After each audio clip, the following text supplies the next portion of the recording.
We're witnessing the very first stages of the removal process of the Puvis de Chavannes philosophy panel here at the Boston Public Library. So this project is the culmination of almost 14 months of planning. We spotted some initial bubbling of the mural back in 2014, and in fact, upon further investigation by our conservators, it was revealed that a good 80+ % had actually come off due to plaster declination in the back.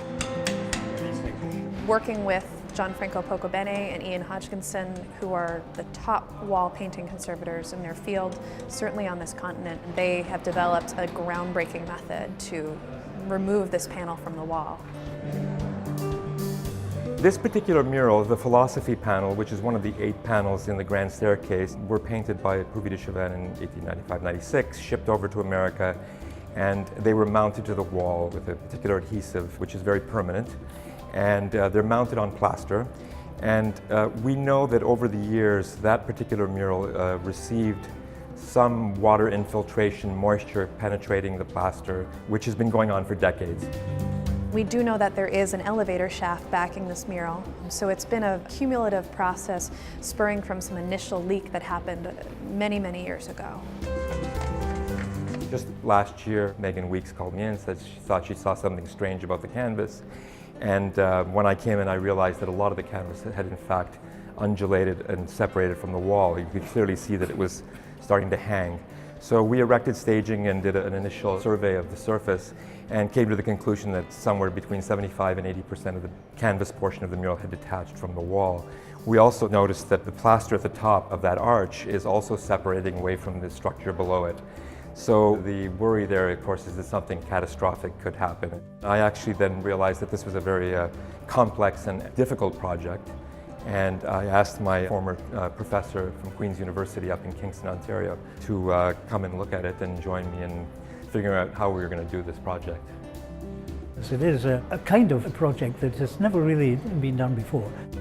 Not surprising, because the technique that was used of adhering the canvas to the wall with an adhesive composed of linseed oil and white lead is extremely permanent.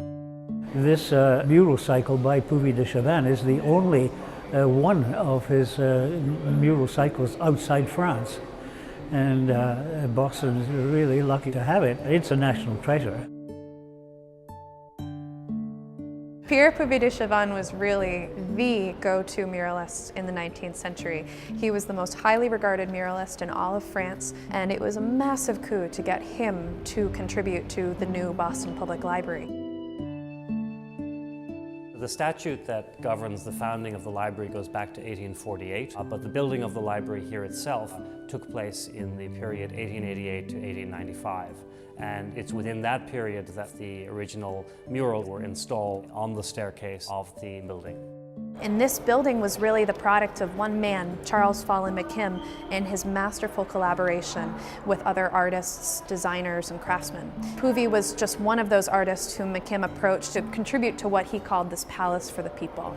It was thought from the very beginning that in order to create a citizenry of Boston that was educated, they would also need to be inspired. And certainly the art and architecture here at the Boston Public Library makes this building and this institution into a masterpiece. Puvis was getting on in years by the time he accepted this commission. He was 72 years old, not keen to travel the distance from Paris to Boston, and so he asked that Charles Follen McKim send him a sample of the yellow sienna marble that we see surrounding the staircase, as well as the dimensions of this area so that he could key his palette appropriately and certainly size the linen canvas. The collections of the Boston Public Library number approximately 24 million objects in total, and that spans both the general circulating collection through to a vast collection of prints, manuscripts, rare books, additional artwork, and special collections. And we treat the art in the building and the building itself as its own special collection too. The biggest challenge is getting the painting off the wall safely. It's going to be a very big challenge. One of the problems being that the painting is in a recess, so there is no way of getting access to it from the sides or from the top.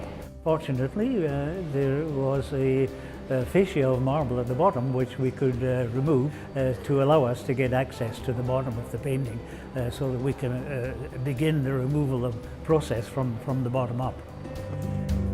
This process of removal will take approximately 3 weeks, at which point the mural panel will be taken upstairs to our Cerberus room, and that will begin a process of a further 8 weeks.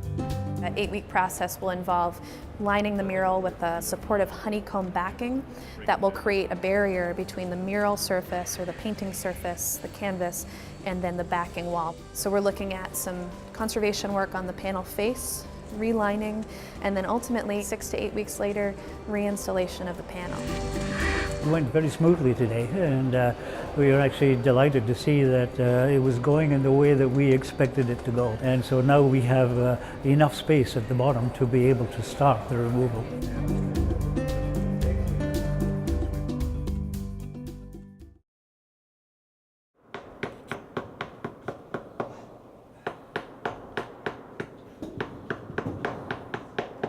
What we have to do is protect the surface, and that involves applying paper, tissue, canvas, gluing it on there temporarily to hold everything in place to do that. We had also these support panels which were mounted onto the surface as we were working our way behind the mural. There are 3 layers of plaster that go into creating a plaster wall, typically from this period. What we found though was that those layers towards the back of the structure were actually fairly crumbly. We used a combination of tools which are basically slate rippers, which we modified to get in behind the plaster. It goes in under the slate, and this hooks around the nail. They brandish these massive sword-like spatulas in order to get up underneath the mural, knowing that they wouldn't necessarily be able to torque the mural far enough off the wall. They were going to have a very narrow space to work with.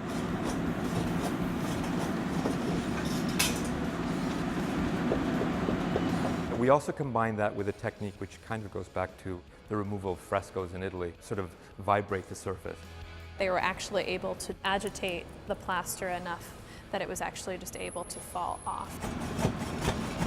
Of course, it's not an easy process, but the actual procedure of removing it and getting the remaining plaster off of the backing wall seemed to go very smoothly.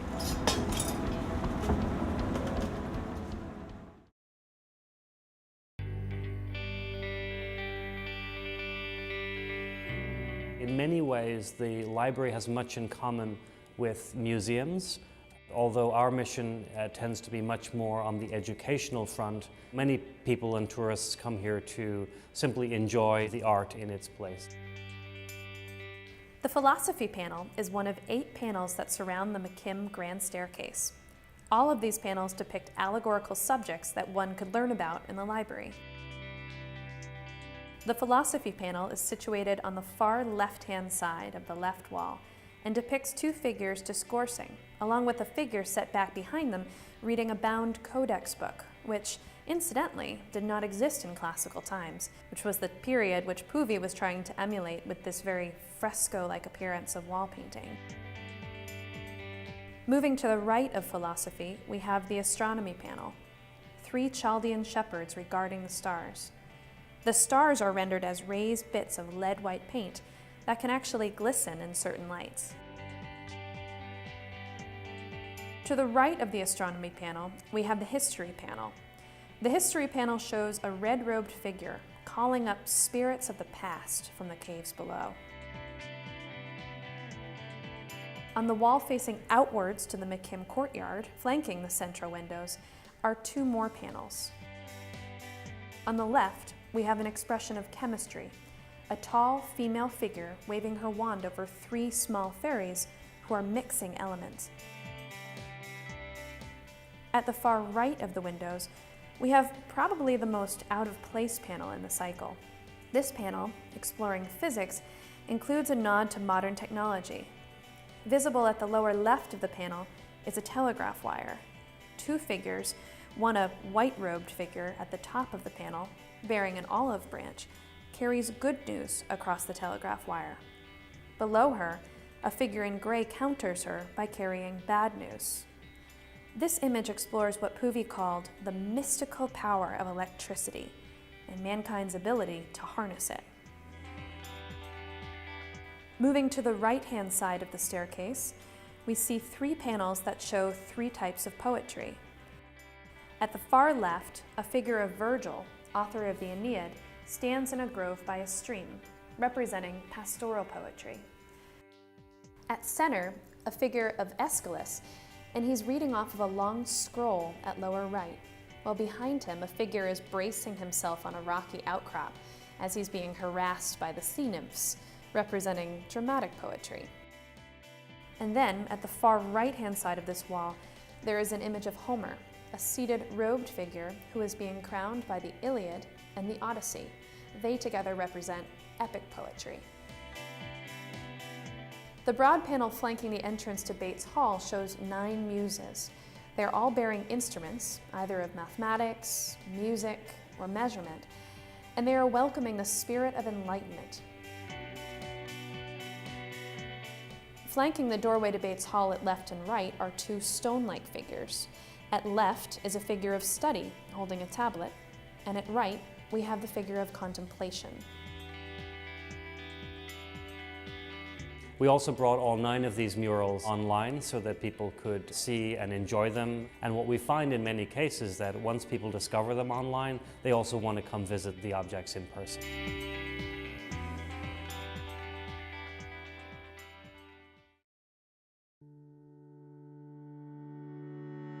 What we were doing up to that last minute before we actually did take it down was applying braces, basically studs, vertically running up the face of the construction.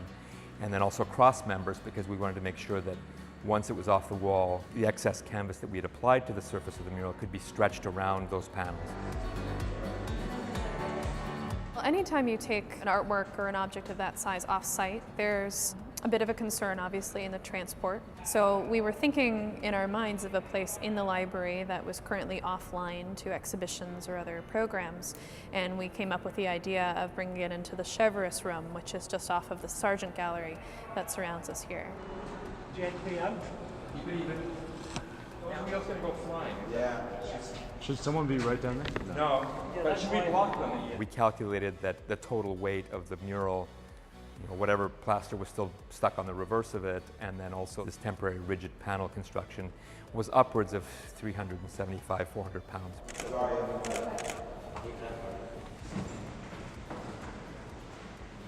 What's that?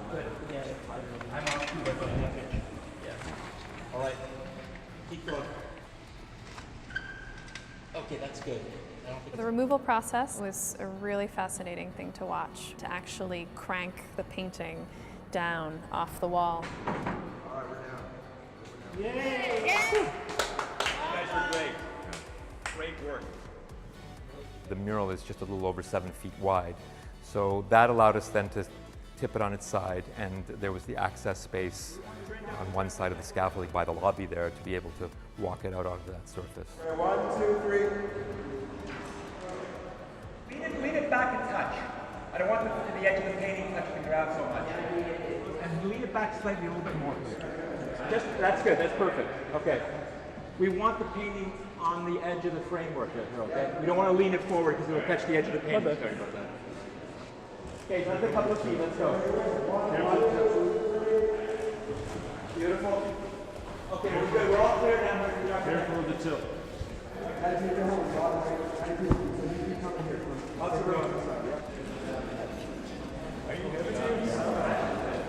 One step at a time. We're good. We're good. Almost right, boys. Almost there.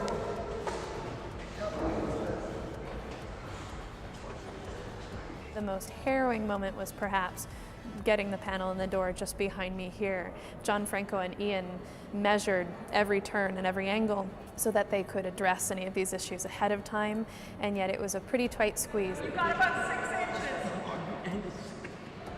The only tricky part was that we had to remove these railings that are around this just so that we could run it in. 1, 2, 3. 1.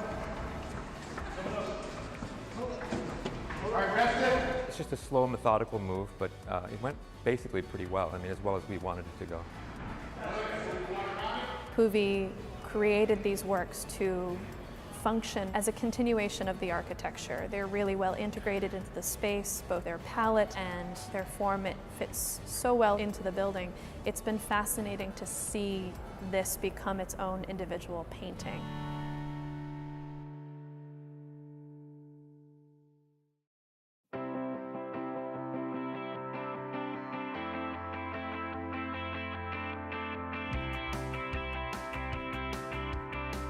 From now on, it's all basically standard kind of techniques. I think the most difficult part of this project is that we're dealing with a mural that's over 14 feet high by 7 feet wide. So in terms of manipulating it and doing the steps, I think that's the more complicated part, is just handling it. Because you can't roll the canvas off the surface, we made the decision that the plaster that was still adhered to the canvas had to come with the mural when we were detaching it.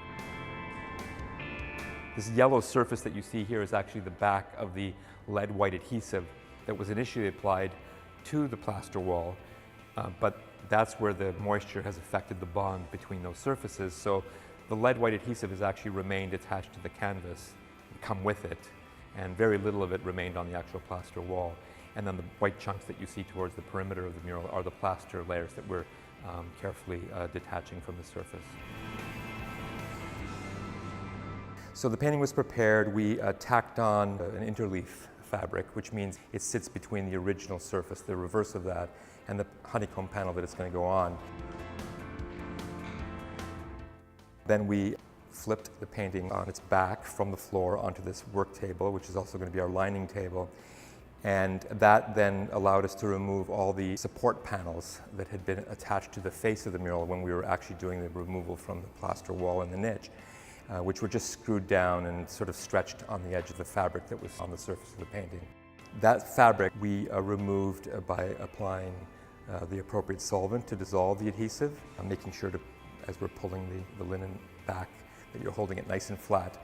You don't want to pull on it upwards because then you distort the painting and you could actually rip the paper facing that's on the painting also. So it's a very careful, methodical process. That all came off very successfully, and right now we're in the middle of just doing some stabilization of the paint on the fronts, a few areas that need it, and preparing the surface of the painting for the actual lining procedure, or mounting onto the solid support panel that we have. Working with such a large-scale piece of artwork has been a big challenge. I'll work sheet by sheet. The sheets are about 1.5 feet by 1 foot. And I'll use the mineral spirits to dissolve the artist varnish, which is used to adhere the Japanese tissue paper. So the painting originally was attached to a plaster support, and we decided that we weren't going to reinstate a plaster in that niche, because if there's ever an issue with water again, all we're going to do is recreate the damage that occurred in the past. So we wanted to avoid that, and we made the decision to mount the painting onto an aluminum honeycomb panel. The beauty of the panel is that once we've installed it, it'll be easily detached. There'll just be some brackets holding it against the side of the niche. And again, in the future, if they have to remove it, they won't be going through this procedure. They can basically pull the panel out of the wall and it's ready to go. So the next phase now is taking advantage of the fact that aluminum is a great conductor of heat, and the adhesive that we're going to apply to the panel is heat activated. So what we'll be doing is creating an envelope around the whole panel. You draw a vacuum on that, you pull the air out of it, and then there will be heat sheets, 4x8 sections of silicone underneath the panel. The adhesive is activated, and then when you get to that point, you turn off the heat and you cool it down under vacuum. And the adhesive is then set and holding it at room temperature. And then basically once the painting is in that state that we've got it all basically restored to the point we want it to be, we will pick up the panel, move it back down to the second floor into the grand staircase. Staging will be set up ahead of time, and if all goes well, it's going to look like we didn't do anything.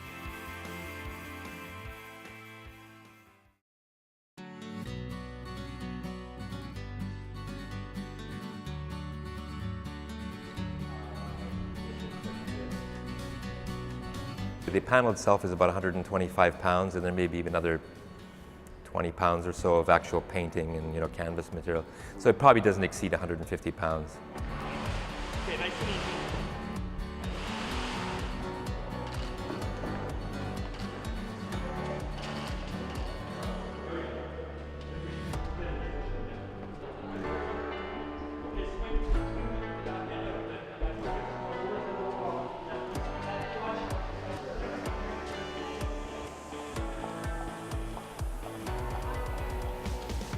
Most difficult part actually was getting it onto the staging because we didn't build a huge platform. We only had maybe a touch over 1/4 of an inch left to right. Top and bottom was not a problem because there's a cavity below. So, once we got it onto that ledge and sort of shimmied it in, it actually just sort of fit right in nicely.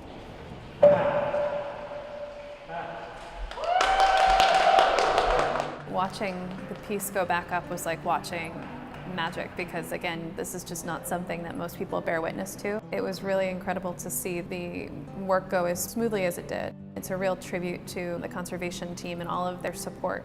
As staff members and as stewards of this collection, it's so important that we're looking out for these works, and it's a privilege to be able to work with people like John Franco, like Ian, like their entire staff, these consummate professionals and these all-stars in conservation. The fact that they're so committed to keeping these masterpieces alive and safe, it's a real tribute to the arts community in Boston and beyond. It looks to me just like the way it would have looked when it was put there in the first place. There's a surprising number of mural paintings of this type, and even frescoes in North America, as a matter of fact. And the time will come when they have to be treated. The techniques that we used can be used elsewhere and adapted and improved. Right from beginning to end, it was a tremendous project. The collaboration with Ian was really special. It's one of the things I'll always remember in terms of the work I've done in my career. And then also just hats off to all the people who worked on the project. Really great, skillful, loyal, dedicated people who worked really, really hard. Also, just my appreciation of being able to work with the Boston Public Library. Again, great people, incredibly supportive and understanding about everything we had to go through. Never forget that experience either.